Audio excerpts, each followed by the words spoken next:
کی وہ بڑی امپورٹنٹ ہے کہ بہت سی جمہوری حکومتوں کے ادوار میں بھی ایسے واقعات پیش آئے کہ آج جو ورلڈ ڈیموکریسی انڈیکس ہے اس میں پاکستان کا نمبر ہے 104واں 104 آؤٹ آف 167 اور ہائیبرڈ ڈیموکریسی ہے. آپ نے بھی ہائیبرڈ ڈیموکریسی کا لفظ استعمال کیا. ہائیبرڈ ڈیموکریسی کا مطلب ہے کہ جیلی جمہوریت.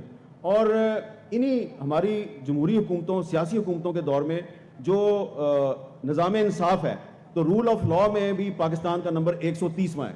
ہم بہت نیچے ہیں جبکہ انڈیا جو ہے وہ بہت اوپر ہے. آزادی صحافت میں پاکستان کا نمبر جو ہے وہ 157 ہے, 157 نمبر ہے ہمارا.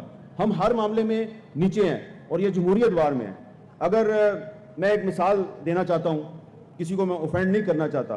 یہ یہاں پہ یہ سامنے یہ ایک نوجوان بچی بیٹھی ہوئی ہے, اس کا نام ہے سمی دین بلوچ. اس نے ماسک پہنا ہوا ہے. میں ماسک کے بغیر پہچان رہا ہوں, آپ سمی دین ہی ہیں. 2009 میں ان کے والد ڈاکٹر دین محمد بلوچ کو بلوچستان سے اٹھایا گیا. ایک سرکاری ہاسپٹل کا ڈاکٹر, سرکار کا ملازم.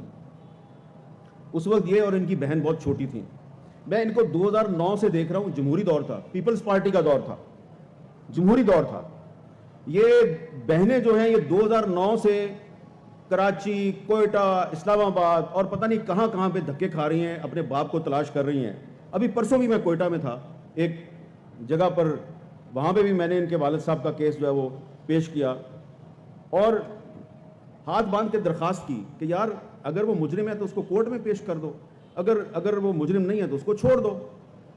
تو یہ ہماری جمہوری حکومتوں کے ادوار میں آپ دیکھیں کہ اس ملک کے جو شہری ہیں ان کو آئین اور قانون کو پامال کر کے اٹھایا جاتا ہے اور اس قوم کی مائیں بہنیں جو ہیں وہ سڑکوں پہ دھکے کھاتی ہیں اور فریادیں کرتی ہیں, انصاف مانگتی ہیں. ان کو انصاف نہیں ملتا. جب یہ احتجاج کرتی ہیں سڑکوں پہ جا کے تو پھر اس حکومت, شہباز شریف صاحب کی حکومت کے وزراء جو ہیں وہ ان کے ساتھ کوئٹہ جا کے وعدے کرتے ہیں اور ان کے بعد نہ یہ وعدے پورے کرتے ہیں, نہ عمران خان کی حکومت وعدے پورے کرتی ہے, نہ اس سے پہلے جو حکومت تھی وہ وعدے پورے کرتی ہے, نہ اس سے پہلے کی حکومت وعدے پورے کرتی ہے. کیونکہ یہ حکومتیں جو ہیں یہ ہمیں بے اختیار نظر آتی ہیں. تو ان کے پاس اقتدار تو ہے, ان کے پاس اختیار نہیں ہے.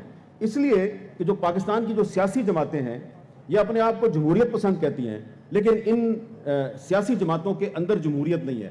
جب تک یہ اپنے اندر جمہوریت نہیں لے کے آئیں گے تو یہ جو آمریت کی طاقتیں ہیں اور جمہوریت دشمن طاقتیں ہیں یہ ان کا مقابلہ نہیں کر سکتی.